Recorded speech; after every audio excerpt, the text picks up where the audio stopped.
আমি অনেক রাত পর্যন্ত টিভি দেখার অভ্যেস। আমি সোফার ওপরে শুয়ে টেলিভিশন দেখা অবস্থায় সেখানে ঘুমিয়ে যাই মাঝে মধ্যে।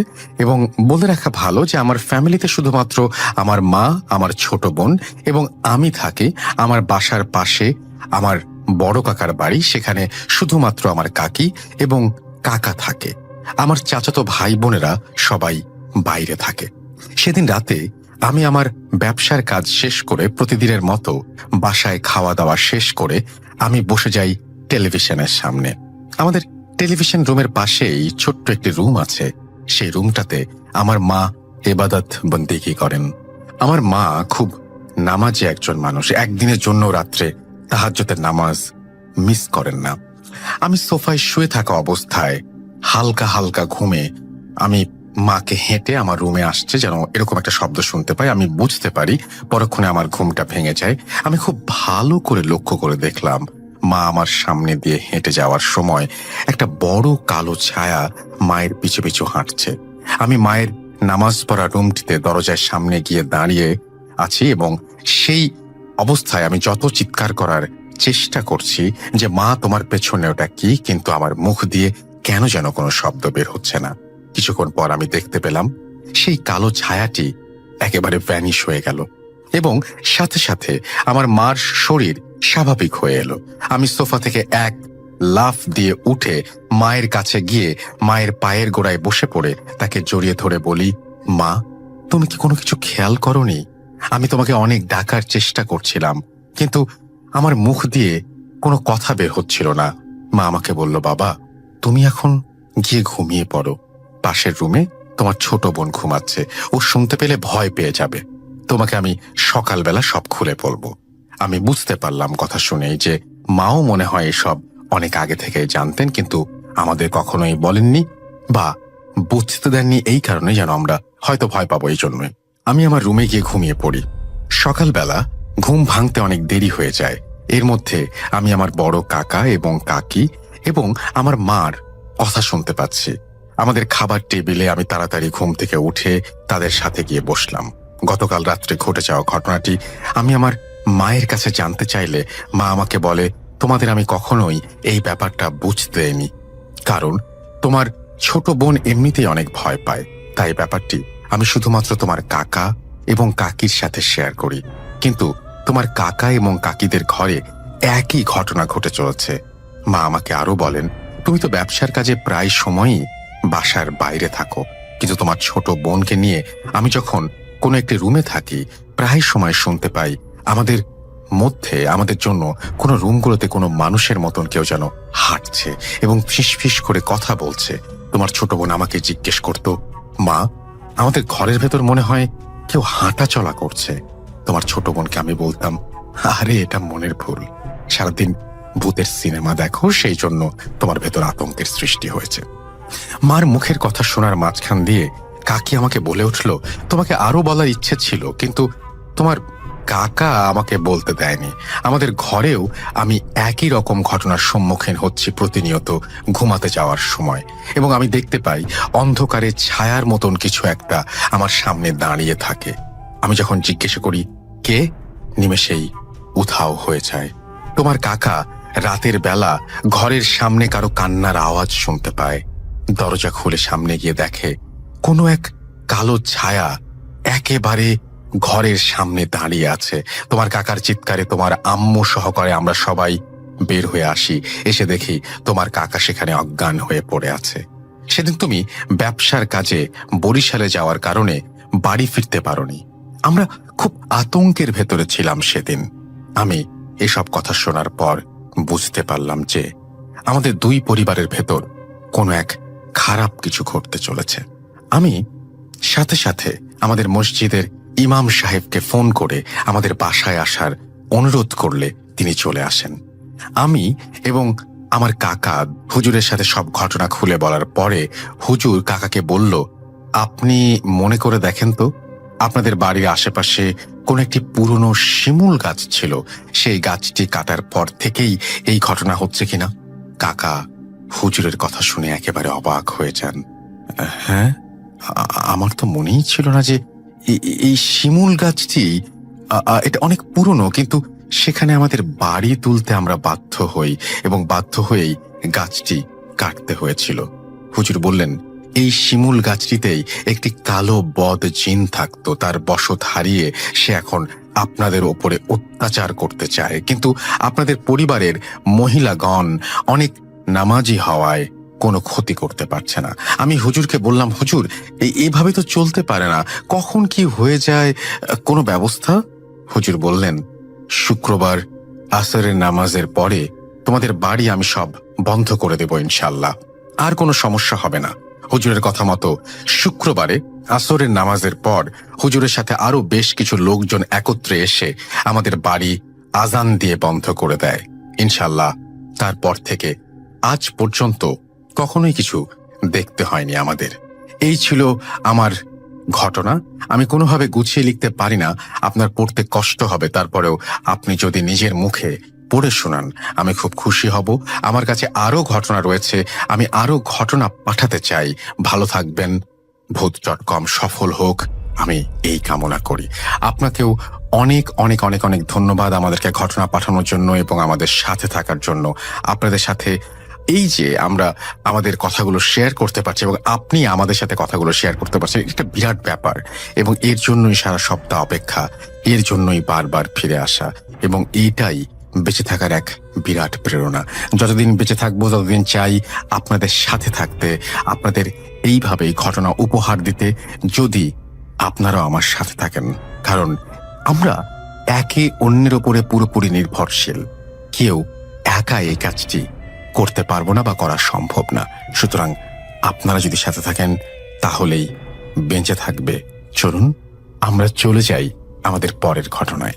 আমি নিজে একজন ফিল্ম লাভার এবং আমি হরর ফিল্ম খুবই পছন্দ করি, কিন্তু আমার কাছে মনে হয় বাংলাদেশের যে ঘটনাগুলো সেগুলো অসম্ভব রকমের ইউনিক এবং এই ধরনের ঘটনাগুলো দিয়ে যদি আমরা হরর ফিল্ম বানাতে পারি তাহলে অনেক ইন্টারেস্টিং কিছু করা যাবে। আমার কাছে সবসময় এটা কেন যেন মনে হয়। এবং আমি আমাদের কিছু ঘটনা আছে, কিছু প্রচলিত ঘটনা, যেমন এরকম ঘটনা যে ধরেন যে একটা জায়গায় কোনো একটা সময় একটা মানুষ অপঘাতে মৃত্যুবরণ করেছিল, ওই জায়গাটা হন্টেড হয়ে যায়। আমি জানি না যে বাইরেও এটা হয়, অবশ্যই হয়, কিন্তু এইখানে প্রচলিত আছে এরকম যে কোনো একটা জায়গায় কোনো একজন খুন হয়েছিল, তারপর থেকে এই ঝামেলা হয়ে যায়। এবং আমাদের এই ঘটনাগুলো যেমন সারা বিশ্বেই পাওয়া যায়, ঠিক একইভাবে আমাদের এখানে মাছ ধরা, আমাদের এখানে যে বাসা থেকে কেউ যে ডেকে নিয়ে যায়, এই ব্যাপারগুলো আমাদের কিন্তু একেবারে ইউনিক। আমাদের এই যে ভোরবেলায় খেতে গিয়ে, চাষ করতে গিয়ে পাশের জমিতে কাউকে দেখতে পাওয়া, আমাদের তাল গাছে কাউকে দেখতে পাওয়া যে তাল পাড়ছে, নামাচ্ছে, বা যে ফুল কুড়াতে গিয়ে, ফল কুড়াতে গিয়ে নানান ঘটনার সম্মুখীন হওয়া, শ্মশান ঘাট, এই ব্যাপারগুলো একেবারে ইউনিক। কিন্তু এই যে নৌকা আসে, নৌকায় কোনো একটা অশরীরীকে দেখা, মাঝি পার করে দিতে চায়, একেবারে অস্বাভাবিক। কিন্তু আমরা একটু আগে প্রথম যে ঘটনা শুনলাম সে ঘটনাটা কি ছিল, যে একটা মানুষের সামনে একটা কালো অবয়ব তার সাথে সাথে থাকে বা ঘুরতে থাকে বা যে কোনো মুহূর্তে সে হাজির হয়, এই তো। এবং এটা পরিবারের একজনের সাথে না, সবার সাথেই। ঘটনাটা যদি আমি বলি যে এই বাসাটা একটা শিমুল গাছ ছিল এবং সেই শিমুল গাছটি কেটে ফেলার কারণে এই ধরনের ঘটনা ঘটেছে। খুব সিম্পল লাগবে, কিন্তু আপনি যদি ভাবেন যে এই যে শিমুল গাছটি কাটার পর থেকে কোন একটা অশরীর থাকলো, সে যদি তার অস্তিত্ব জানান না দিত তাহলে কিন্তু সব ফুরিয়ে গেল, কোনো ধরনের কোনো সমস্যা নাই, সবাই খুশি। কিন্তু প্রবলেম হয়ে গেল তখনই যখন সে তার অস্তিত্ব জানান দিতে শুরু করলো এবং অন্যরাও সেটা দেখতে পেল, বাড়ির সবাই দেখতে পেল যে এই বাড়িতে এমন একটি অশরীরী আছে যার রং কালো এবং যে দেখতে ছায়ার মতো। কখনো সে পেছনে এসে হাজির হয়, কখনো সে সামনে দিয়ে চলে যায়, কখনো সে বাসার বাইরে দাঁড়িয়ে কাঁদে। দরজা খোলার সাথে সাথে দেখা যায় কিছু নেই। না, এমন হয় না যে কিছু নেই, এখানে উল্টোটা হয়। দরজা খোলার পরেও আপনি সেই অবয়ব বা সেই ছায়াটিকে দেখতে পারবেন। কি ভয়ঙ্কর! চিন্তা করুন, এইরকম একটি ছায়ার সঙ্গে একটা দিনও কি বসবাস করা সম্ভব? আমার তো মনে হয় না। আরো একবার মনে করিয়ে দিই, আমাদের ইমেল অ্যাড্রেস হচ্ছে russell.booth.com@gmail.com। আপনার নাম, ঠিকানা এবং ফোন নাম্বার সহ আপনার জীবনে ঘটে যাওয়া বা আপনার জানা সেরা ঘটনা লিখে পাঠিয়ে দেবেন আমাদের কাছে। ঘটনার শুরুতে অবশ্যই উল্লেখ করবেন ঘটনাটি আপনি স্টুডিওতে এসে শেয়ার করতে চান, নাকি আপনি চান আপনার ঘটনা আমরা পড়ে শোনাই? যারা দেশের বাইরে রয়েছেন তারা অডিও ক্লিপ পাঠাতে পারেন, এবং আমাদের সাথে সেই সাথে আপনারা যারা স্টুডিওতে আসতে চান প্লিজ আপনারা জানাবেন যে আপনারা স্টুডিওতে আসতে চান। যারা অডিও ক্লিপ রেকর্ড করবেন তারা একটা কোয়াইট প্লেস থেকে সুন্দর করে রেকর্ড করে ফেলবেন এবং কোনো মিউজিক ইউজ করবেন না। আমি একটু আগে একটু আগে বললে ভুল হবে, কয়েকদিন আগে আমি দেখছিলাম এরকম। আমার অনেক অনেক অনেক অনেক শুভেচ্ছা যারা সৌদি আরবে আছেন, এবং বাংলাদেশের পরে সবচাইতে বেশি ভূত.com শোনেন সৌদি আরবিয়ার মানুষজন। এবং তারপরে যদি বলি তাহলে ওয়েস্ট বেঙ্গল, তারপরে মালয়েশিয়া, তারপরে কানাডা, আমেরিকা এবং ইউরোপ সহ অস্ট্রেলিয়া, আরো অনেক দেশ। কিন্তু আমাদের মিডল ইস্ট খুবই বেশি ইনভলভ ভূত.com এর সাথে। আপনাদের জন্য অনেক অনেক অনেক অনেক শুভকামনা, অনেক ভালোবাসা, এবং সেই সাথে অনেক বেশি শুভকামনা। প্রতিটা মুহূর্তে আপনারা ভালো থাকুন, প্রতিটা মুহূর্তে আপনারা দেশকে অনুভব করেন সেটা আমরা বুঝি, এবং আপনাদেরকেও বিশ্বাস করেন আমরা অনুভব করি। এবং যখন আপনারা শোনেন, যখন আপনারা পাঠান কোনো লেখা এবং আপনারা কোনো কিছু বলেন, তখন আমি নিজেও খুব ইমোশনাল হয়ে যাই। ভাই, এইভাবেই পাশে থেকে না জীবন। আমরা চলে যাব আমাদের পরবর্তী ঘটনায়, এবং এই ঘটনাটি একটি জায়গাকে নিয়ে, যে জায়গাটিতে একটি খুন হয়ে যায় এবং এই খুনের পরে কিছু অদ্ভুত ঘটনা ঘটে। অর্থাৎ ওই যে বললাম যে কিছু কিছু জায়গা কোনো একটা মানুষ যদি অপঘাতে বা একটু অস্বাভাবিকভাবে মারা যায় তারপরে হন্টেড হয়ে যায়, তেমনই একটি ঘটনা। আশা করছি এই ঘটনাটি আপনাদের ভালো লাগবে। আমাদের ফেসবুক অ্যাড্রেস হচ্ছে www.facebook.com/russell.স্বাধীন, গিয়ে ঘুরে আসতে পারেন। আমি ততক্ষণে আপনাদের শুনিয়ে আসি এই চমৎকার ঘটনাটি। আশা করছি প্রতিটা মুহূর্তে আপনারা আমাদের সঙ্গেই থাকবেন।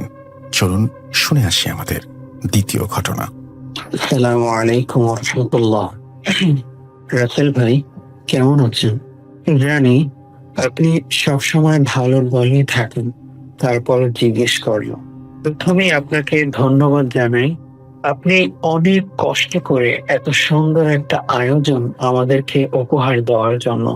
তারপরে ধন্যবাদ জানাই আপনার দ্বারা সহযোগী আছেন তাদেরকে, এবং সর্বশেষ ধন্যবাদ জানাচ্ছি ভূত.com এর যত লিসেনার আছেন যারা নিয়মিত ভূত.com শোনেন এবং ভয়ের রাজ্যে হারিয়ে দেন। প্রথমেই আমি আমার পরিচয়টা দিয়ে নিই। আমার নাম মোহাম্মদ রিপন। বর্তমানে আমি প্রবাসে থাকি। আমার বাড়ি বরিশাল বিভাগ, ঝালকাঠি জেলার কোনোয়া গ্রামে। আজকে যে আমি ঘটনাটা আপনাদেরকে শেয়ার করব, এটা আমার এক কাকার সাথে ঘটে যাওয়া ঘটনা।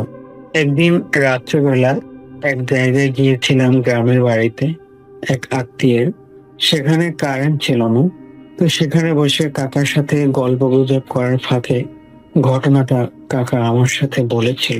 তো ঘটনাটা যেভাবে ঘটেছে, ঘটনা ঘটার জায়গাটার নাম আমি কোনো এক কারণে আমি বলতে পারছি না, তবে জায়গাটার বিবরণ দিচ্ছি।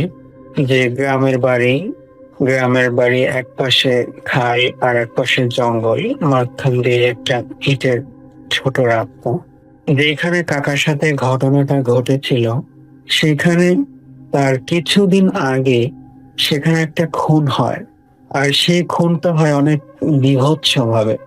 যে মৃত ব্যক্তির মাথাটা একদম আলাদা করা থাকে, চারপাশে রক্তে রঞ্জিত থাকে, চারপাশে একদম রক্তে ছড়ানো থাকে। বোঝা যায় যে লোকটা বাঁচার জন্য অনেক বস্তবস্তি করেছে, অনেক চেষ্টা করেছে, কিন্তু পারে নাই। ঘটনাটা যেখানে ঘটেছিল সেখানে আশেপাশে বাড়ি নেই, বাড়ি একটু দূরে একটা রাস্তা, সে রাস্তাটা পেরিয়ে বাড়ি শুরু হয়। তো ওই ঘটনা ঘটার পর থেকে ওই রাস্তার ভিতরে মানুষের ভিতরে একটা ভয় কাজ করতে শুরু করলো। এমনিতেই জায়গাটা ভয়ঙ্কর, যে এক পাশে জঙ্গল আর এক পাশে খাল, মাঝখান দিয়ে ইটের ছোট রাস্তা। একটু দিনের বেলায় সেখানে একটু অন্ধকার অন্ধকার থাকে। তা আমার কাকা তার এক শ্বশুর বাড়ি আছে, ওখানে যেতে হলে ওই রাস্তা নিয়ে যেতে হয়। তো কাকা শ্বশুর বাড়ি বেড়াতে গিয়েছিল, তো ওখান থেকে বাজারটা আবার একটু দূরে, ওই রাস্তাটা পেরিয়ে তারপর বাজার। তো কাকা বাজারে গিয়েছিল সন্ধ্যার পরে। সন্ধ্যার পরে বাজারে যাওয়ার পরে কাকার আবার একটু বিড়ি সিগারেট পান খাওয়ার নেশা। আর মানুষের সাথে কথা বললে তার আর কিছু হুঁশ থাকে না, তো সময় কখন চলে যায় সে বলতে পারে না। তো কাকা সন্ধ্যার পরে বাজারে গিয়ে আড্ডা শুরু করলো। আড্ডা দিতে দিতে দিতে তাস খেলায় আবার আমার কাকায় বিড়ি সিগারেট। তো আড্ডা দিতে দিতে অনেক সময় হয়েছে, প্রায় রাত 12টার মতো বেজে গেল। তো কাকা কি করবে, কাকা ওখান থেকে রওনা দিল। তখন রাস্তা বাজারে কিছু লোক বলছিল যে তুই ওখান থেকে যাবি, ওখানে তো শোনা যায় যে ওখানে ভালো না, ওই ওই যে হকে খুন করা হয়েছে তারপর থেকে ওখানের অবস্থা ভালো শোনা যায় না। রাত্রেবেলা মানুষ গেলে ওখানে নাকি অনেক কিছু অনেকে দেখে। ওখানে তো কয়েকদিন আগে এরকম একটা ঘটনা ঘটেছে যে তাদের একজন প্রতিবেশী, তাকে নাকি এভাবে রাত্রেবেলা কোনো লোক এসে গভীর রাত্রে এসে তাকে দাগিয়ে নিয়ে যায় এবং সকালবেলা ওই লোকটাকে ওইখানে তার লাশ পাওয়া যায়। আর লাশটা অনেক বীভৎসভাবে দেখায় যে তার মাথা থেকে বুক পর্যন্ত মাটির নিচে গাড়া থাকে আর পা দুটো উপরে থাকে। পাশেই যে খাল ছিল সেই খালের চরে। আমার কাকা আবার একটু সাহসী মানুষ, সে বলল আমি এগুলো বিশ্বাস করি না, এগুলো সব ভাওতা বাজে। তো কাকা সে কারো কথা শুনলো না, সে ওখান থেকে রওনা দিল। জ্যোৎস্নার রাত, চারিদিকে আলোকিত। তো কাকা মনের সুখে গান গাইতে গাইতে বা গুনগুন করতে করতে সেখান থেকে সে আসতে আস্তে আস্তে আস্তে আস্তে হঠাৎ কাকা যখন ওই জায়গায় আসলো যেখানে খুন হয়েছে, সেখানে আসার পরে কাকা বলে যে আমি যখন ওইখান থেকে একটু দূরে তখন দেখতে পেলাম যে ওইখানে রাস্তার মাঝে একজন সাদা কাফন পরিহিত একটা লোক, সেখানে বসে আছে আর তার পা দুটো সামনের দিকে ছড়ানো। আশ্চর্যের ব্যাপার, তার পা দুটোতে আগুন জ্বলছে আর সেই আগুনের উপর একটা পাতিল রাখা। তো গ্রামে যেভাবে যে কাঠ দিয়ে চুলা জ্বালায়, কাঠে আগুন জ্বলে আর সেই চুলায় ভাত তরকারি রান্না করে, সেভাবেই তার পায়ে আগুন জ্বলছে আর সেই আগুনের তাপে সে উপর একটা পাতিলের মতো কিছু, সেটা সে রান্না করছে। কিন্তু তার চেহারা দেখা যাচ্ছে না। সাদা কাফন পরিহিত লোক, যেভাবে মানুষ মারা গেলে কাফন পরিয়ে কবরে যেভাবে রাখা হয় একদম পেঁচিয়ে, সেভাবেই ওটা ওইভাবে বসে আছে, চেহারা দেখা যাচ্ছে না। তাতে বললেন যে ওই সময় আমার কি হয়েছে আমি জানি না, আমি সামনে যাব না পিছনে যাব না কি করব, আমি একদম হতভম্ব হয়ে গেছি, আমি এরকম তাকিয়ে রয়েছি। তো কাকা হঠাৎ বললেন যে আমার হুঁশ আসলো। তখন দেখলাম, আমি ভালোভাবে দেখলাম সেই সাদা কাফন পরিহিত যে মাথার দিকটা, সে মাথার দিকটার কাপড়টা আস্তে আস্তে পড়ে যাচ্ছে। যখন পড়ে যাওয়ার পর কাকা বলেন যে আমি তার মাথা দেখছি না, শুধু তার শরীরটা দেখা যাচ্ছে আর এইভাবে নাড়াচাড়া করছে, শরীরটা এইভাবে নাড়াচাড়া করছে। কাকা বলেন যে আমি কি করব, আমার ওই সময় বুঝেই আসে না, আমার মাথা কাজ করতেছিল না। তো আমি কি করছিলাম, আমি আস্তে আস্তে পিছন দিকে সরে যাওয়া শুরু করলাম। আশ্চর্যের ব্যাপার, আমি যখন পিছনের দিকে সরে দাঁড়ানো শুরু করলাম, তখন দেখি ওই অবয়বটা দাঁড়িয়ে গেছে। আর কাকা বলেন যে অবয়বটা আমার দিকে তেড়ে আসতে আসতে আমার দিকে। কাকা বলেন যে আমি যেভাবে হাঁটি ওইটাও ঠিক ওইভাবেই হাঁটি, আমি আস্তে আস্তে পিছনের দিকে সরলে ওইটাও আস্তে আস্তে পিছনের দিকে সরে, আবার আমি একটু জোরে পিছনের দিকে সরলে ওইটাও জোরে পিছনের দিকে সরে।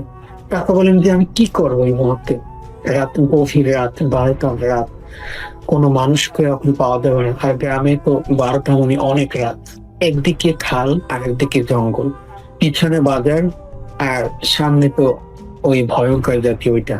কাকা বলেন আমার মাথায় কাজ করতেছিল না, আমি কি করলাম, আমি জঙ্গলের দিকে দৌড় দিলাম।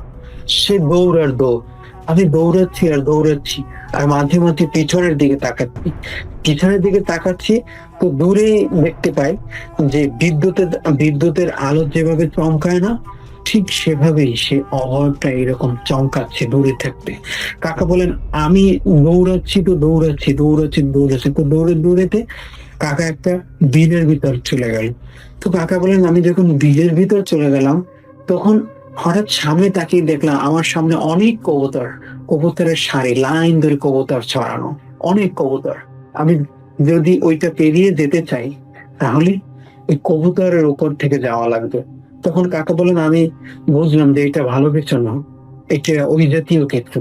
কাকা বলেন আমি আবার পিছনে ব্যাগ দিলাম, পিছনে ব্যাগ দিয়ে আবার একটু কোনা দিকে আবার দৌড় দিলাম। কাকা বলেন আমি যখন দৌড়াচ্ছি তখন পাশে একটা বেড় ছিল, আর সেই বেড়ের পাশে একটা গাছ ছিল। কি গাছ রাত্রেবেলা সে বলতে পারে না।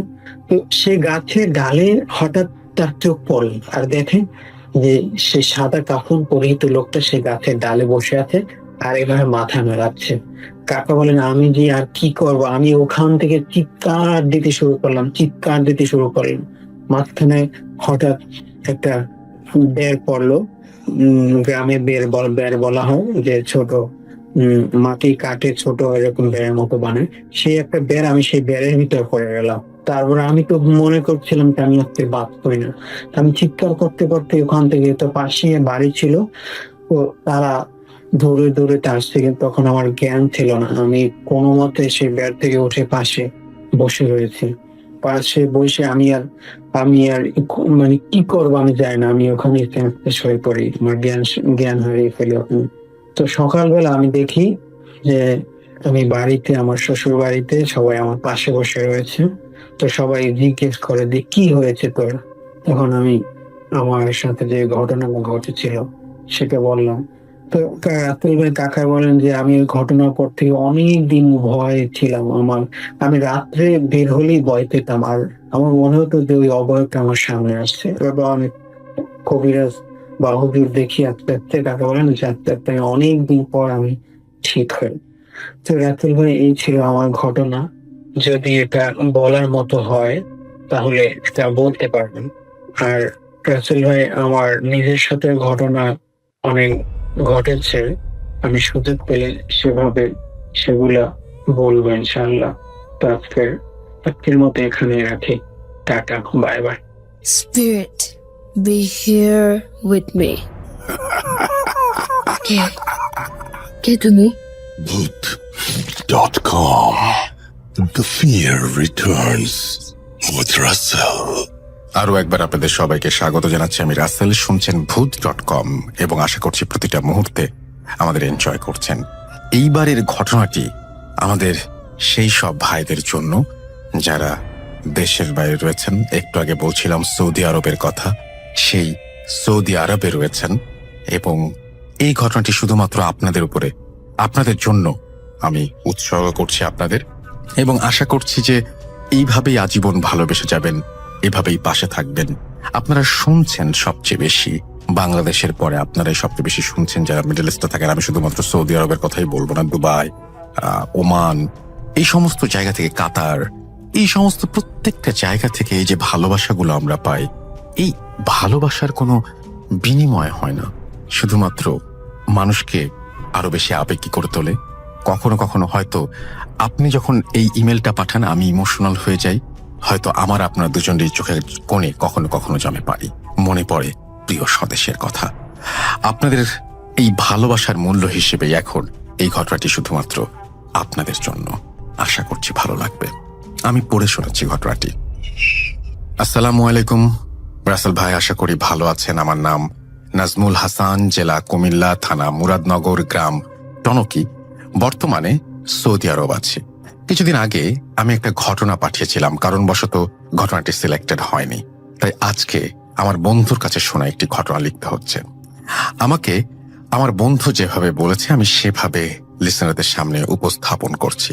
আমার বন্ধুটি মূলত ভারতীয় নাগরিক, তার বাড়ি কলকাতার যে কোনো একটি গ্রামে। কারণবশত আমি তার গ্রামের নামটি বলতে চাচ্ছি না। অনেক বছর আগে তার গ্রামে ছিল একটি গরিব পরিবার, প্রায় 30 বছর আগে। তাছাড়া 30 বছর আগে সবার অবস্থা তত একটা ভালো ছিল না। ওই পরিবারের শুধুমাত্র একটি ছেলে ছিল যার নাম রবিন। রবিন 9ম শ্রেণীতে পড়তো। টাকা পয়সার কারণে হঠাৎ তার লেখাপড়া বন্ধ হয়ে যায়। লেখাপড়া বন্ধ হবার মাসখানেক পর তার বাবা বলল, রবিন বসে থেকে লাভ কি? আমি যে জমিদার বাড়িতে কাজ করতাম, তুই গিয়ে বল আমার নাম বললে তোকে একটা চাকরি দেবে। রবিন বলল, আচ্ছা বাবা, ঠিক আছে, কালকে আমি রওনা দেব, তুমি জমিদার বাড়ির ঠিকানা দিয়ে দিও আমাকে। যেমন কথা তেমন কাজ। পরের দিন সকালে তার বাবা তাকে জমিদার বাড়ির ঠিকানা দিয়ে দিল। খানিক কয়েক মাইল পথ হেঁটে তারপরে বাসে চড়ে রবিন রওনা হলো জমিদার বাড়ির উদ্দেশ্যে। রীতিমতো রবিন জমিদার বাড়িতে পৌঁছাতে পৌঁছাতে সন্ধ্যা হয়ে গেল। সন্ধ্যা, চারিদিকে পাখির কিচিরমিচির, অনেক গাছগাছালি, দেখতে প্রায় ভুতুরে পরিবেশ। রবিন মনে মনে ভাবল, এটা কি জমিদার বাড়ি না ভূতের বাড়ি? জমিদার বাড়ির দারোয়ানের কাছে তার বাবা আব্দুল্লাহ নাম বলতেই জমিদার বাড়ির দারোয়ান তার বাবাকে চিনে ফেললো এবং বলল, তুমি আব্দুল্লাহ ছেলে, যাও যাও, ভেতরে যাও। দারোয়ান গিয়ে জমিদার বাবুর কাছে তার পরিচয় দিলেন এবং জমিদার বাবু বললেন, তুমি হলে আব্দুল্লাহর ছেলে। তোমার বাবা আমার সাথে অনেক বছর যাবৎ কাজ করেছিলেন। তোমার বাবা একজন সৎ মানুষ ছিলেন। তোমার বাবা যেহেতু বলেছেন তোমার একটা কাজ হয়ে যাবে, আজকে তো রাত হয়ে গেছে, খাবার দাবার শেষ করে দারোয়ান তোমাকে একটি রুম দেখিয়ে দেবে, তুমি ওইটাতে থাকো, কালকে সকালে কথা হবে। রবিন বললেন, আচ্ছা বাবু মশাই, ঠিক আছে। পরের দিন সকালে রবিন বাবু মশাইয়ের কাছে আসলো এবং বলল, বাবু মশাই, আমার কি কাজ? রাজাবাবু বললেন, লেখাপড়া কতটুকু করেছিস, কিছু জানিস? রবিন বলল, নবম শ্রেণী পর্যন্ত পড়েছি। রাজামশাই বললেন, তা একটু পড়লে তো ভালো, একটা সরকারি দপ্তরে চাকরি পেয়ে যেতে। রবিন বলল, রাজাবাবু গরিবের আর পড়ালেখা, আমার সরকারি দপ্তরে চাকরি, তা আকাশ কুসুম পরিকল্পনার মতন।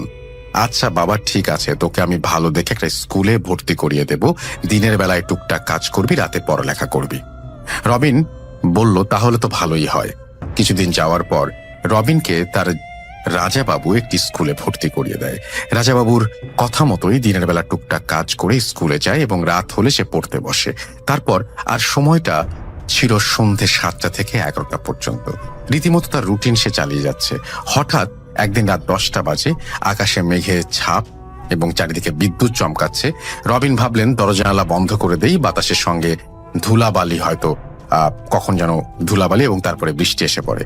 যখনই রবিন দরজা বন্ধ করতে গেল অথবা জানালা বন্ধ করতে যাবে, জানালার ফাঁক দিয়ে দেখলো দূরে পুকুরের পাড়ে একটি মেয়ে বসে আছে।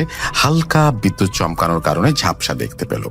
রবিন ভাবল এটা মনের ভুল হতে পারে। সেটা ভেবে রবিন জানালা বন্ধ করে দিল। পরের দিন রীতিমতো সে উঠে বাড়ির টুকটাক কাজ করে স্কুলে গিয়ে বিকেলে আবার টুকটাক কাজ করে সন্ধ্যার দিকে রবিন পড়তে বসলো এবং পড়তে গিয়ে ঘড়ির কাঁটা প্রায় 10টা ছুঁই ছুঁই রবিন শুনতে পেল নুপুরের আওয়াজ। রবিন ভাবল, এত রাতে এখানে মেয়ে আসছে কোত্থেকে? কিছুক্ষণ পর রবিন খেয়াল করলো যে নুপুরের আওয়াজটি তারই দরজার সামনের দিক থেকে আসছে। হঠাৎ দরজায় কড়া নাড়ল কেউ এবং বলল, কে আছেন, দরজাটা খুলুন। রবিন বলল, কে তুমি? মেয়েটি বলল, তুমি আমাকে চিনবে না, দরজাটা খোলো, পরিচয় দিলে চিনতে পারবে। রবিন দরজাটা খুলে দিল। রবিন বলল, কে আপনি, আর এত রাতে আপনি কোথা থেকে আসলেন? মেয়েটি বলল, জঙ্গলের বিপরীত দিকে আমার বাড়ি। আমার কিছু ছাগল আছে, আর আমার ছাগলগুলো প্রত্যেক দিন এই জঙ্গলে চড়াই। সন্ধ্যায় বাড়িতে প্রায় সব ছাগলই দেখতে পাচ্ছি, শুধু একটা মাত্র ছাগল বাড়িতে যায়নি, তাই খুঁজতে বের হয়ে আসছি। খুঁজতে খুঁজতে রাত হয়ে গেছে। রবিন বলল, তো আপনি পেয়েছেন? মেয়েটি বলল, পাইনি, তাই তো আপনার কাছে আসলাম জিজ্ঞেস করতে যে আপনারা কি আমার ছাগলটাকে আপনাদের বাগানের বা বাড়ির আশেপাশে কোথাও দেখেছেন? রবিন বলল, না, আমাদের বাগানে কোনো ছাগল আসেনি। রবিন বলল, আপনি যে এত রাত্রে আপনি এখানে এসেছেন, আপনার জন্য আপনার বাড়িতে কেউ চিন্তা করছে না?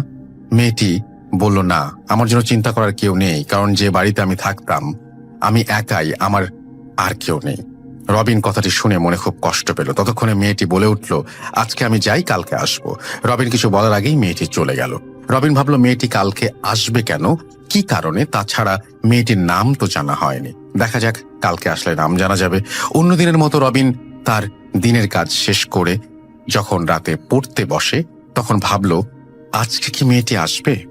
ঘড়ির কাঁটা যখন প্রায় রাত 11টা, তখনই একটি মেয়ের কণ্ঠের আওয়াজ সে শুনতে পেল এবং রবিনকে বলল যে দরজাটি খোলো। রবিন বলল, কে তুমি? মেয়েটি বলল, আরে চিনতে পারছো না, আমি গতকাল রাত্রে এসেছিলাম। এবার রবিন দরজাটি খুলে দিল। প্রথমেই রবিন জিজ্ঞেস করলো, তোমার নাম কি? মেয়েটি বলল, তার সময় হলে জানতে পারবে। মেয়েটি এবং রবিন, তাদের মধ্যে কথাবার্তা চলতে লাগলো। রবিনের মেয়েটিকে ধীরে ধীরে ভালো লাগতে শুরু করলো। রাত যখন 12টা তখন মেয়েটি বলল, আজকে আমি যাই, আমার সময় হয়ে গেছে। রবিন বলল, আচ্ছা ঠিক আছে, কালকে আসবে তো? মেয়েটি বলল, হ্যাঁ আসবো। পরের দিন যখন মেয়েটি আসলো, রবিন দরজা খুলতেই মেয়েটির নাম জিজ্ঞেস করলো। মেয়েটি বলল, আমাদের আবার মানে যাকে ভালোবাসো সেই মানুষের আবার নাম হয় নাকি? রবিন বলল, যাক বাবা, তোমার যদি বলতে এত আপত্তি থাকে জিজ্ঞেস করব না। এভাবেই 14-15 দিন কেটে যায়। হঠাৎ মেয়েটি একদিন আসেনি।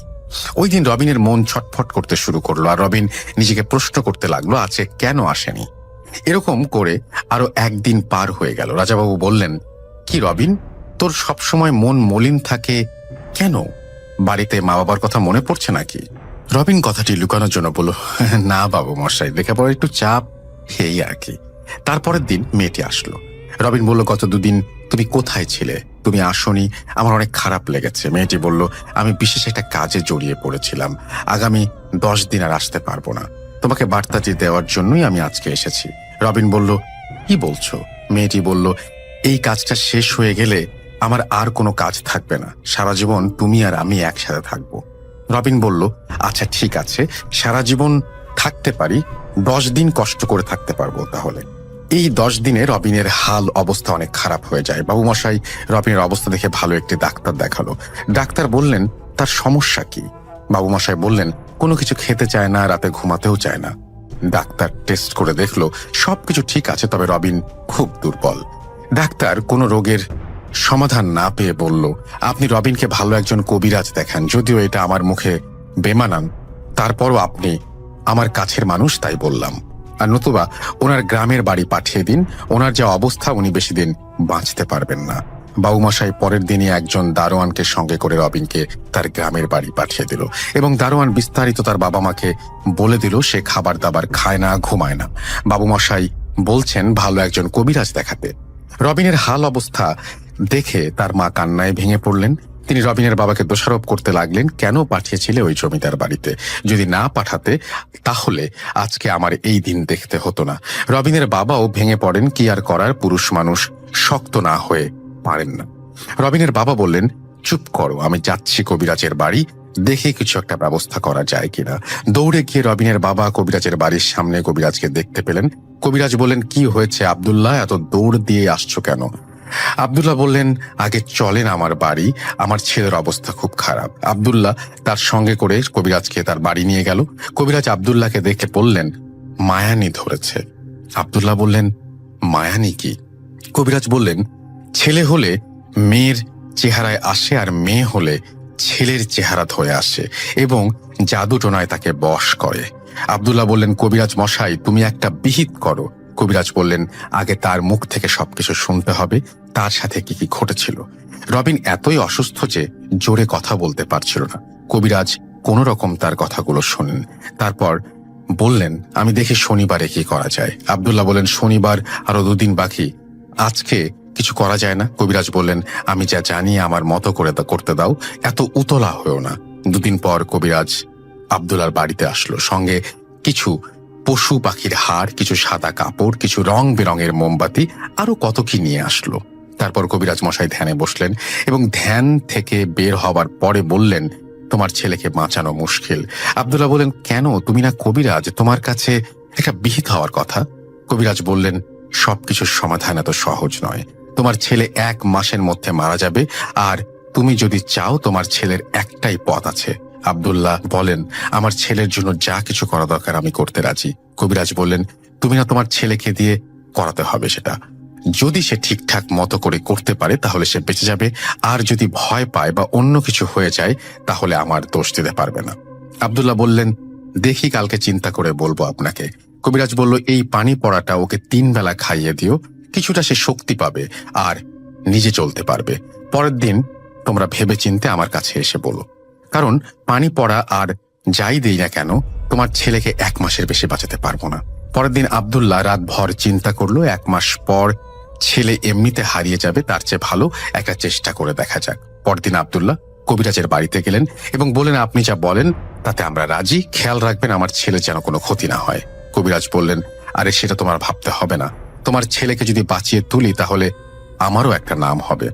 আব্দুল্লাহর সাথে সাথে কবিরাজ আব্দুল্লাহর বাড়িতে গেলেন এবং কবিরাজ আব্দুল্লাহর ছেলে রবিনকে সবকিছু বুঝিয়ে বললেন।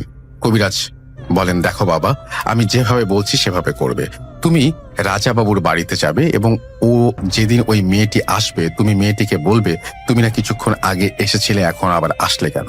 তখন মেয়েটি যদি তোমাকে জিজ্ঞেস করে, না আমি তো আসিনি, তুমি বলবে তুমি কিছুক্ষণ আগে এসেছিলে, বলেছিলে যে আজকে তুমি একটু আগে এসে গেছো তাই আর আসবে না, তা আবার আসছো কেন? তারপর যেভাবে ঘটনা ঘটলো, মেয়েটি বলল না আমি আসিনি। রবিন বলল, না তুমি বলেছিলে কালকে আবার 8টার সময় আসবে। মেয়েটি বলল না, তাহলে অন্য কেউ। রবিন হেসে বলল, অন্য কেউ কিভাবে হবে? তোমার মতন চেহারা, তোমার মতন কথাবার্তা। রবিন বলল, আরে না, তুমি তো এসেছিলে। মেয়েটি বলল, ও কালকে আসবে বলছে।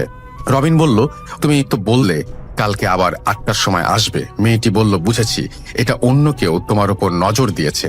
রবিন বলল, আমি অত কিছু বুঝি না, তুমি আসলেই হয় 8টায় আসো আর না হয় 10টায় আসো। মেয়েটি বলল, কালকে আমি তোমাকে যেভাবে বলি ওইভাবে করবে। ছেলেটি বলল, কি করতে হবে? বলল, আমি তোমাকে একটি গাছ দেখিয়ে দেব, ওই গাছের শিকড় তোমার সাথে বেঁধে রাখবে।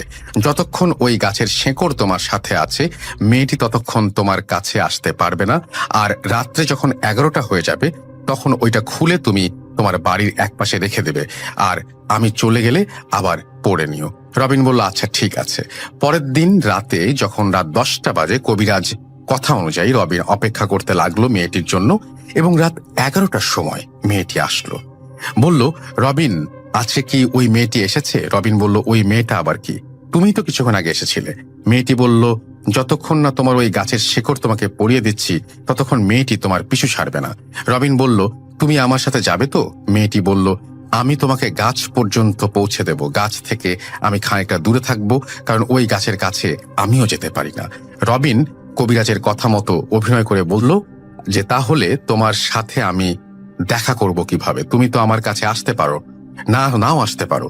মেয়েটি বলল, আমি ঠিক রাত 11টায় আসবো, তখন তুমি তাবিজটি খুলে কোথাও রেখে দিবে। মেয়েটি বলল, চলো যাওয়া যাক ওই গাছটির কাছে। মেয়েটি রবিনকে নিয়ে প্রায় 2 মাইল হাঁটার পর জঙ্গলের ভেতর, গহীন জঙ্গলের ভেতরে, চারিদিকে ঝিঝি পোকার কিচিরমিচির শব্দ, শেয়ালের ডাক। রবিন রীতিমতো ভয় পেতে শুরু করলো। জঙ্গলের ভেতর দিয়ে যেতে যেতে মেয়েটি বলল, রবিন তুমি এই গাছটি কালকে রাত্রে 11টার সময় আবার খুলে রাখবে। রবিন বলল, আচ্ছা ঠিক আছে। রবিন যখন গাছটির কাছে পৌঁছায় তখন দেখলো দূর থেকে মেয়েটি রবিনকে দেখতে লাগলো। রবিন গাছের শেকড়টি তুলে নিতেই মনে হচ্ছে যে চারিদিকে যেন ঝড় তুফান হয়ে গেল। রবিন গাছের শেকড়টি তার হাতের সাথে বেঁধে নিল, আল্লাহর নাম জপতে জপতে বাড়িতে চলে এলো। পরের দিন সকালে কবিরাজ এলো রাজামশাইয়ের বাড়িতে। রবিন বলল, কবিরাজ আপনি জানেন আমার কি অবস্থা হয়েছিল, আমি খুব ভয় পেয়েছিলাম। কবিরাজ বলল, মেয়ের সঙ্গে আমার জিনগুলো ক্ষমতায় তুচ্ছ, তারপরেও তোমার কিছু হয়ে গেলে খবরটা অন্তত পেতাম। যাক, ওই গাছের শিকড়টা আমাকে দাও, আমি তাবিজ বানিয়ে দিচ্ছি, আর ওই মেয়ে রাত্রে আসতে পারবে না তোমার কাছে। এভাবে কিছুদিন যাবার পর তুমি রীতিমতো আগের মতো হয়ে যাবে, আর মেয়েটি তোমার স্বপ্নে আসতে পারে, বলবে তুমি শিকড়টা খোলো, কিছুতেই তুমি খুলবে না। কবিরাজের কথা মতো রবিন তার তাবিজটি বাঁধল। ওই দিন রাত 11টায় রবিন দূর থেকে শুনতে পারল ওই মেয়েটির আওয়াজ। রবিন ওই মেয়েটির ডাকে কিছুই পাত্তা দেয়নি। ওই দিন রাত্রে স্বপ্নে রবিন যা দেখলো, মেয়েটি তাকে বলল, রবিন তুমি তাবিজটা খুলছো না কেন? তাবিজের কারণে আমি তোমার কাছে আসতে পারছি না। রবিন স্বপ্নের ব্যাখ্যা কবিরাজের কাছে বলল। কবিরাজ বলল, বরং 2-3 দিন তোমার স্বপ্নেও আসতে পারে, তারপর তোমার কাছেও যেতে পারবে না। এভাবে কবিরাজের পরামর্শে রবিন ফিরে পেল তার নতুন জীবন। এ ছিল আমার আর আমার বন্ধুর সাথে ঘটে যাওয়া ঘটনা। লেখায় ভুল ত্রুটি হলে ক্ষমার দৃষ্টিতে দেখবেন। যদি ভালো লাগে লিসনারদের পড়ে শোনাবেন। ছোট করে লিখতে চেয়েছিলাম, কিন্তু আমার বন্ধু যেভাবে বলেছে সেভাবেই লিখতে গিয়ে বড় হয়ে গেল। ধন্যবাদ জানাই রাসেল ভাইকে, ধন্যবাদ জানাই লিসনারদেরকে, এবং ধন্যবাদ জানাই ভূত.com-কে। আল্লাহ হাফেজ। এই বলে তিনি তার লেখাটি শেষ করেছেন। কি অসাধারণ একটি ঘটনা! আশা করছি যে এই ঘটনাটি আপনাদেরও অনেক বেশি ভালো লেগেছে, এবং এইরকম ঘটনা আপনাদের কাছেও আছে। আপনারা সেই ঘটনাগুলো পাঠিয়ে দিন আমাদের কাছে। আমরা অপেক্ষায় আছি আপনার ঘটনার। এবং আমাদেরকে লিখতে হলে আপনাকে যেটা করতে হবে, আমাদের ইমেল অ্যাড্রেসটা মনে রাখতে হবে। আমাদের ইমেল অ্যাড্রেস হচ্ছে russell.booth.com@gmail.com। এই অ্যাড্রেসে আপনার নাম, ঠিকানা এবং ফোন নাম্বার সহ আপনার জীবনে ঘটে যাওয়া বা আপনার জানা সেরা ঘটনা লিখে পাঠান আমার কাছে। ঘটনার শুরুতে অবশ্যই উল্লেখ করুন যে ঘটনাটি আপনি স্টুডিওতে এসে শেয়ার করতে চান, নাকি আপনি চান আপনার ঘটনা আমরা পড়ে শোনাই। আমরা চলে যাব আমাদের পরের ঘটনায়। আশা করছি আজকের এই ঘটনাগুলো আপনাদের কাছে জমজমাট লাগছে। চলুন পরের ঘটনায় যাই। পরের ঘটনায় যাবার আগে কথা বলতে চাই আরেকটু এই ঘটনাটি নিয়ে, এবং এই ঘটনাটি সত্যি কথা বলতে কিছু কিছু ঘটনা আছে আমি সত্যি মিথ্যা জানি না, আমাকে একজন বিশ্বাস করে পাঠিয়েছেন, আমি সেই ঘটনাটি পড়ে শুনিয়েছি, এবং তাকে অবিশ্বাস করার কোনো অধিকার আমার নেই যদি আমি না সেটা প্রমাণ করতে পারি। তো আমি সেটা বলবো না। আমি যেটা বলতে চাই আপনাদেরকে সেটা হচ্ছে, কিছু কিছু ঘটনা থাকে না যে পড়তে গিয়ে গায়ে কাটা দেয়। এই ঘটনাটি পড়ার সময় আমার গায়ে কাটা দিয়েছে কয়েকবার। আমি জানি না যে আপনাদের শোনার সময়ও এভাবে গায়ে কাটা দিয়েছে কিনা। যাই হোক, আমরা নেক্সট ঘটনায় যাব, এবং নেক্সট ঘটনাটি কি নিয়ে? নেক্সট ঘটনাটি একজন লোককে নিয়ে যিনি লাশ টানার কাজ করেন। এই ধরনের মানুষের সাথেও জীবনে প্রচুর ঘটনা কিন্তু ঘটে। আমরা সেই রকম একটি মানুষই এই মুহূর্তে আপনাদের সামনে হাজির করব, তার ঘটনা আমরা শুনবো, এবং সেই সাথে আপনারাও এরকম ঘটনা পেলে প্লিজ আমাদের জানাবেন। আমাদের ফেসবুক পেজ ভিজিট করতে ভুলবেন না, www.facebook.com/rasel.shatheen। এই হচ্ছে আমাদের অ্যাড্রেস। আমরা সৌদি আরববাসীর জন্য, যারা সৌদি আরবে আমাদের বাঙালি ভাইরা রয়েছেন, এবং একই সাথে আমাদের যারা বাঙালি বলেছি আমি, বাংলাদেশি এবং পশ্চিমবঙ্গ এবং পূর্ববঙ্গ, মানে যেটাই বলেন না কেন, সব জায়গার যারা বাংলা ভাষাভাষী মানুষ আছেন, যারা সৌদি আরবে থাকছেন, তাদের জন্য উৎসর্গ করলাম। এবং আপনারা এইভাবেই ভালো থাকবেন, মিলেমিশে থাকবেন, একসাথে থাকবেন, এবং এভাবেই দেশকে ভালোবাসবেন, ভূত.com এর পাশে থাকবেন।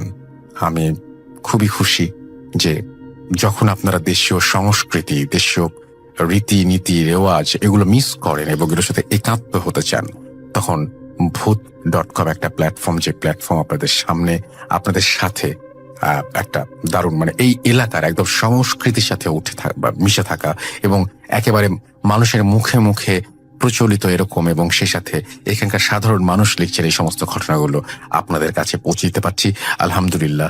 সেই জন্য আমিও সৃষ্টিকর্তাকে ধন্যবাদ জানাই আপনাদের সবাইকে, এবং আশা করছি যে এভাবেই পাশে থাকবেন। আমরা এখন চলে যাব লাশ টানা সেই ভদ্রলোকের ঘটনাটিতে।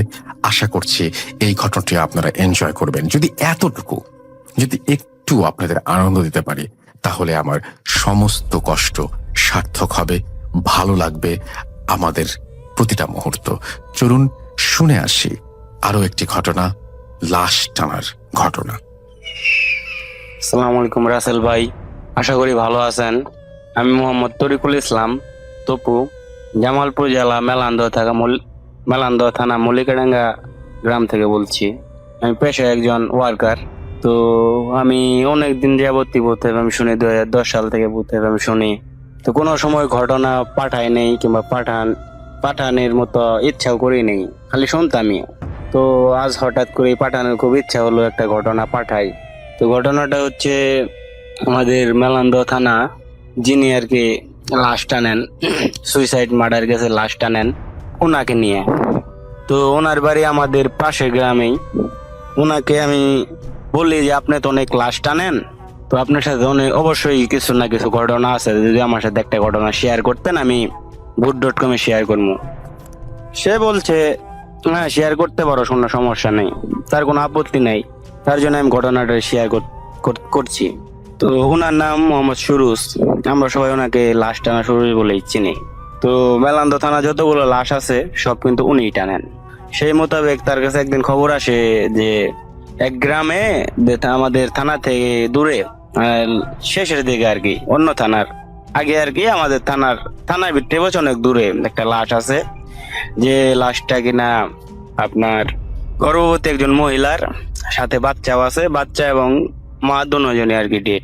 সেই লাশটা আনতেই তিনি যাবেন।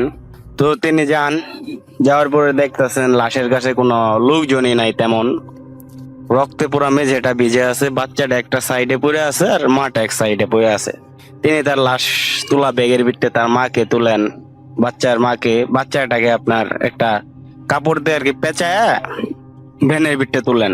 তো বাঁধেন, রশি দিয়ে বাঁধেন, যেহেতু বৃষ্টির দিন ছিল, প্যাক কাদা ছিল রাস্তার ভিতরে, বাঁধে তিনি আসতে থাকেন। তো পুলিশ মোটরসাইকেল আগে এসে পড়ে, তিনি অত্যন্ত সাহসী ছিলেন, আমরা ছোট থেকে দেখতেছি তিনি লাশ টানেন। তো তিনি যখন রাস্তা দিয়ে আসতেছিলেন, তার কাছে মনে হচ্ছিল যে পেছনে বাচ্চা কান্না করতেছে। এসব হয়ে থাকে তার সাথে, বরাবরই তিনি ভয় পান না। তিনি পেছন ফিরে তাকান না, তিনি অত্যন্ত সাহসী একজন লোক, পেছন ফিরে তাকান না। তো আস্তে আস্তে আপনার তার বাড়িটা ছিল থানার থেকে 4 কিলোমিটার দূরে। তো তিনি লাশ নিয়ে থানাতে যেতে হলে তার বাড়ির সামনে দিয়ে আর কি যেতে হবে। তো তখন রাতের 3টা বাজে। তো উনি অনেক ক্লান্ত ছিলেন, তিনি ভাবলেন কালকে সকালে আমি লাশ থানাতে নিয়ে যাব। এই জন্য তিনি কি করলেন, তার বাড়িতে লাশ সহ ভ্যানটা ঢুকাই দিলেন। ঢুকাই দেওয়ার পরে কিন্তু লাশ বাইরে রাখা যাবে না, শিয়াল কুকুর এসব যদি আর কি লাশের কোনো ক্ষয়ক্ষতি করে, মানে কোনো জখম করে, তাহলে তার কৈফিয়ত দিতে হবে। তার জন্য তিনি কি করলেন, কোনো এক লোকের সাহায্য নিয়ে তিনি লাশটা তার ঘরের মেঝেতে শোয়া রাখলেন। আর যে বাচ্চাটা ছিল সে বাচ্চাটাকে একটা পুটলির ভেতর বেঁধে তার দরজার সাথে ঝুলায় রাখলেন। তার ওয়াইফ অনেক চিল্লাচিল্লি করতেছিল যে লাশ নিয়ে ঘরে আসছে এই সেই। এটা আসলে যে কেউ আর কি রাগ পাবে। তো ওয়াইফ চিল্লাচিল্লি করে ওনাদের সাইডের ঘরে চলে গেলেন। উনি লাশ মেঝেতে শোয়া খাওয়া দাওয়া করে একাই আর কি বিছানায় শুয়ে পড়লেন। শুয়ে পড়ে তার শরীর যেহেতু অনেক ক্লান্ত ছিল, তিনি সাথে সাথে আর কি ঘুমিয়ে পড়লেন। তো তার ঘুম ভাঙে একটা বাচ্চার কান্নার আওয়াজে, দেখতে প্রচন্ড জোরে বাচ্চা কান্না করতেছে। তো তার শরীর ক্লান্ত থাকায় তিনি তেমন কেয়ার করলেন না, তিনি পাশ ফিরে ঘুমিয়ে গেলেন। একটু পরে তার ঘুম ভাঙলো, প্রচন্ড একটা ব্যথা অনুভব, গালের ভিতরে কে যেন একটা জোরে চর দিয়েছে, থাপ্পড় দিয়েছে তাকে। থতমত খেয়ে চমকে ঘুম থেকে যেন উঠার পরে বসে দেখতেছে সে যে লাশটার মেঝেতে শোয়া রাখছে মা, সে বলতেছে তুই আমার বাচ্চাটাকে ওখানে চলে রাখছস কে, আমার বাচ্চাটা তুই আমার বুকে ফিরে দে, অনু চলে রাখছস কে, এরকম ভাবে তাকে বলতাছে। সে স্বপ্নে দেখতেছে না, বাস্তবে দেখতেছে, কিচ্ছুই বুঝতেছে না, সে কোনো কথা বলতে পারতেছে না, পুরো ফ্রিজ হয়ে গেছে, এরকম একটা অবস্থা। এসব বলার পরে সেই মহিলাটা তাকে আরেকটা চর মারে। এই চর মারার পরে সে আর কি সেন্সলেস হয়ে যায়, ব্যথা এত জোরে চর মারে যে সে সেন্সলেস হয়ে যায়। তারপর সকালবেলা যখন দেখতেছে, পুলিশে দেখতেছে থানাতে এখনো লাশ আসে নাই, কালকে রাত্রে আমরা লাশ পাঠায় দিলাম, সে এখনো লাশ আনে নাই। তো তার বাড়িতে পুলিশেরা তার বাড়িতে যাওয়ার পরে দেখতেছে সে প্রচন্ড জ্বর, তার মাথা তুলতে পারতেছে না, প্রচন্ড শরীর ব্যথা। তো তাদের পুলিশের সাথে এসব শেয়ার করে, তারপর পুলিশে অন্য লোক আনে লাশ থানাত নিয়ে যায়, পোস্টমর্টম করে তার আত্মীয় স্বজনের কাছে হস্তান্তর করে। তো এই ছিল রাসেল ভাই ঘটনা। যদি ভালো লাগে বন্ধুদের সাথে শেয়ার করবেন। আর হয়তো গুছিয়ে বলতে পারিনি, মাইক্রোফোনের সামনে কথা বলে আমার অভ্যাস নাই, যদি কোনো ভুল ত্রুটি হয়ে থাকে তাহলে ক্ষমা সুন্দর দৃষ্টিতে দেখবেন। আসসালামু আলাইকুম। Spirit, be here with me. কে তুমি? Bhoot.com. The fear returns with Russell. একটি শব্দ মা, কিন্তু এই মা মানে অনেক কিছু। এই মা শব্দটি আমাদের সবচেয়ে প্রিয় শব্দ। এই মা মানে আমাদের রক্ত মাংসের মা, এই মা মানে আমাদের দেশ। আরো একবার মনে করে দিই আপনাদের সবাইকে যে চারিদিকে যতই নেগেটিভ নিউজ পড়েন, আপনি আপনার মতো ভালো থাকুন, ভালোর দলে থাকুন, এবং এই নেগেটিভ নিউজগুলোর আড়াল করে দিয়ে, এগুলোকে বন্ধ করে দিয়ে এমন কিছু করার চেষ্টা করুন, বা এমন কিছু করুন যেটা সারা পৃথিবী অবাক হয়ে, যেটার প্রশংসা করে, সারা পৃথিবী যেন অবাক হয়ে তাকিয়ে থাকে, এবং আরো মানুষজন যেন ইন্সপায়ার্ড হয় এইরকম কোনো একটা কিছু করতে। তো আমরা এখন যেটা করব সেটা হচ্ছে, যে একটু আগে বলছিলাম মা প্রসঙ্গে, তো মায়ের জন্য একটি সন্তানের দোয়া, এইরকম ধরনের একটি ঘটনা আমরা শোনাতে চাই আপনাদেরকে। এবং এই ধরনের ঘটনা বা যে কোনো ধরনের ঘটনা যেটা ভয়ের, সেটা যদি আপনার কাছে থাকে তাহলে অবশ্যই আমাকে লিখতে ভুলবেন না। আমাকে ইমেল করার অ্যাড্রেস হচ্ছে russell.booth.com@gmail.com। আপনার নাম, ঠিকানা এবং ফোন নাম্বার সহ আপনার জীবনে ঘটে যাওয়া বা আপনার জানা সেরা ঘটনা লিখে পাঠিয়ে দিন আমাদের কাছে। ঘটনার শুরুতে অবশ্যই উল্লেখ করুন যে এই ঘটনাটি আপনি স্টুডিওতে এসে শেয়ার করতে চান, নাকি আপনি চান আপনার ঘটনা আমরা পড়ে শোনাই। যারা দেশের বাইরে রয়েছেন তারা সরাসরি অডিও ক্লিপ পাঠাতে পারেন বা লিখেও পাঠাতে পারেন ঘটনাটি। চলে যাচ্ছি আমাদের পরের ঘটনায়, সাথেই থাকবেন। নমস্কার রাসেল ভাই, আমি অর্ক কুমিল্লা জেলার কোন এক গ্রাম থেকে বলছি। কিছু কারণে আমার গ্রামের নামটি এখানে উল্লেখ করতে চাচ্ছি না। গত শুক্রবার এক ভাই ওনার মায়ের সাথে ঘটে যাওয়া ব্ল্যাক ম্যাজিকের ঘটনা ভূত.com-এ শেয়ার করেছিলেন। তো তা শুনেই ভাবলাম আমি আমার মায়ের সাথে ঘটে যাওয়া এবং এখনো চলমান কিছু ঘটনা ভূত.com-এ শেয়ার করি। তো ঘটনাটি শুরু হয় 2013 সালে। তখন আমার ঠাকুমা মারা গিয়েছিলেন। তো ঠাকুমা মারা যাওয়ার 10 থেকে 15 দিন পর এক রাতে আমার মা বাথরুমে যাওয়ার জন্য উঠেছিলেন। উঠে আমার বাবাকে সাথে নিয়ে বাথরুমের দিকে রওনা হলেন। তো আমাদের যেহেতু গ্রাম অঞ্চল, ঘরের থেকে কিছুটা দূরে বাথরুম, তো সেক্ষেত্রে ওই সময় কারেন্ট ইলেকট্রিসিটিও ছিল না। হ্যাঁ, আমাদের গ্রামে ইলেকট্রিসিটি আছে, ওই সময় লোডশেডিং এর কারণে ইলেকট্রিসিটি ছিল না। তো ওই সময় মা হাতে হারিকেন নিয়ে বাবাকে সাথে নিয়ে বাথরুমের দিকে রওনা হলেন। তো বাথরুমে যখন মা বাথরুমের সামনে গেলেন তখন আচমকা মানে কোনো বাধা ছিল না, হারিকেনটি নিভে গেল। তো হারিকেনটি নিভে যাওয়ার কোনো কারণ নেই, কারণ হারিকেনের ভিতরে প্রচন্ড মানে পুরা আপনার তেল ছিল। তো কোনো বাতাসও নেই বাহিরে। তো হারিকেনটি নিভে যাওয়ার কারণ ওই সময় কোনো খুঁজে পাওয়া গেল না। তো হারিকেনটি নিভে যাওয়ার সাথে সাথে আমার মা অনুভব করেছিলেন যে ওনার কানের সামনে দিয়ে কোনো এক মানে বাতাস দৌড় দিল, যেমন একটা বাতাস কানের সামনে দিয়ে বেরিয়ে গেল। তো ওই সময় আর কোনো কিছু হয় নাই।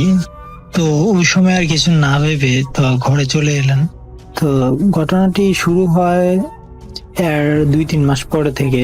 তো আমার মা ধীরে ধীরে মানে অসুস্থ হতে যাচ্ছিলেন, মানে শরীরে কোনো শক্তি ছিল না, কাজ করতে পারতেন না, আর সাথে প্রচন্ড মানে গায়ে জ্বালা পোড়া। মানে আমার মা এমনও রাত গেছে যে মনে করেন যে আপনার ঘুমাতে পারতো না, সারা রাত কান্না করতো, হাঁটা চলা করতো, মার পা টিপে দিতে হতো। আপনার পুরো শরীর, মা বলতো যে পুরো শরীর জ্বালা পোড়া করছে।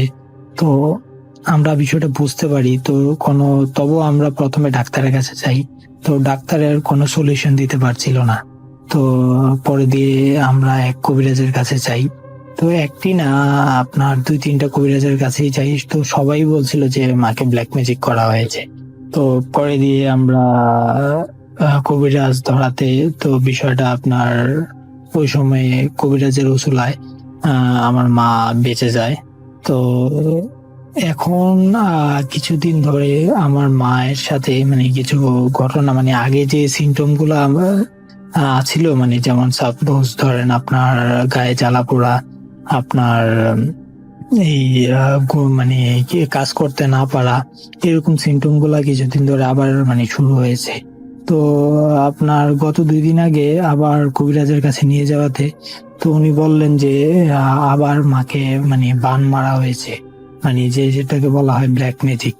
হ্যাঁ, আপনার কুফুরি, আপনাদের ইসলাম ধর্ম মতে যেগুলো বলা হয় কুফুরি, তো ওইগুলা নাকি করা হয়েছে। তো এটা আরো 1 থেকে 1.5 বছর আগে করা হয়েছে। তো কবিরাজ বলেছিল যে আরো আগে নিলে হয়তোবা মানে জিনিসটা আরো তাড়াতাড়ি ভালো হতো, এখন শেষ সময়। তো তবু আপনার কিছু কবিরাজ এই আপনার পানি পড়া আর কিছু মোমবাতি এইগুলো পরিয়ে দিয়েছেন। তো এইগুলা এখন রিচুয়াল আপনার কাজ চলছে। তো আমার মায়ের জন্য সবাই আশীর্বাদ করবেন, কেননা আমার মাকে একবার ওরা কারা আমি জানি না সঠিক, তো অনুভব করতে পারি যে কারা এই জঘন্য কাজ করেছেন। তো ওরা একবার মানে ব্যর্থ হয়েছিলেন, তো এখন আবার করেছে। তো আমি জানি যে সবার আশীর্বাদে জোর অনেক। তো আমার সমস্ত লিসেনারের কাছে এটাই মানে অনুরোধ যে আমার মার জন্য একটু ঈশ্বরের কাছে প্রার্থনা করবেন, যেমন আমার মা সুস্থ হয়ে যান, এই তাবিজ কবজ যেমন জিতে না যায়, আমার মা যেমন সুস্থ হয়ে যায়। তো কারণ আমার মা বাবা ছাড়া আর এই পৃথিবীতে আমাদের কেউ নেই। তো আমার মার জন্য সবাই দোয়া করবেন, আশীর্বাদ করবেন, যেমন আমার মা তাড়াতাড়ি সুস্থ হয়ে যায়। আর হেরে যায় যেমন এই কুফুরি, যে কালো জাদুর যে জিনিসগুলো আছে এগুলো যেমন হেরে যায়। সমস্ত লিসেনারকে শুভকামনা জানিয়ে, ভূত.com-এ শুভকামনা জানিয়ে আমি আমার ঘটনা শেষ করছি। ধন্যবাদ। Spirit, be here with me. কে তুমি? Boot.com